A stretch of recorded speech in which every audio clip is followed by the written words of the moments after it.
మా ఫ్రెండ్ దీపక్ అండి, వాళ్ళ అమ్మగారు భాగ్యమ్మ గారు. ఒక 1 వీక్ బ్యాక్ కొంచెం బాగా సిక్ అయ్యి గవర్నమెంట్ హాస్పిటల్ అడ్మిట్ అయ్యారు. 3 days అక్కడ ఉన్నారండి. అన్నటువంటి శాట్స్ అన్ని పడిపోయినాయి. చాలా సీరియస్ కండిషన్ అయిపోయింది. ఎటు వెళ్ళడానికి కూడా ఛాన్స్ లేని పక్షంలో రేపల్ల సంజీవని హాస్పిటల్లో ఈ వెంటిలేటర్ సదుపాయం గల అధునాధిక ట్రీట్మెంట్ ఉందని తెలిసి ఈ హాస్పిటల్లో పనిచేస్తున్న శ్రావణ్ ద్వారా అప్పటికప్పుడు అంబులెన్స్ మాట్లాడుకొని వచ్చి ఇక్కడ చేర్పించడం జరిగింది. ఇక్కడ ఉన్న చలపతి డాక్టర్ గారు, చైతన్య డాక్టర్ గారు చాలా అద్భుతంగా ట్రీట్ చేసి చాలా బాగా ట్రీట్మెంట్ చేశారండి. ఛాన్సెస్ లేవనుకున్నామని తిరిగి కూర్చోబెట్టారు. 1 weekలో మళ్ళీ మామూలు కూర్చొని మీ ముందు ఇలా మాట్లాడటం జరుగుతుంది. ఇంత మంచి ట్రీట్మెంట్ ఇచ్చి మళ్ళీ మామూలు కండిషన్ తీసుకొచ్చిన స్టాఫ్కి, డాక్టర్ గారికి అందరికీ హృదయపూర్వక ధన్యవాదాలు తెలియజేసుకున్నాను. Thank you so much sir.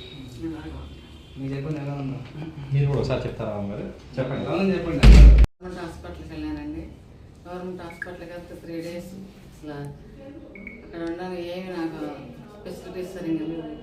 అందువల్ల బాగా నాకు ఆయాసం వచ్చేసి పలసపడిపోయి బాగా సీరియస్ కండిషన్లో ఇక్కడ తీసుకొచ్చారు.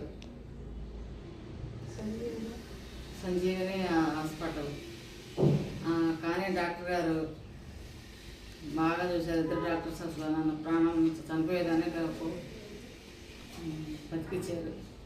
ఇప్పుడు ఎలా ఉంది? ఇప్పుడు బాగానే ఉందండి. ఆరోగ్యంగా ఉంది. ఇంటికి వెళ్తాను. Thank you. సరే.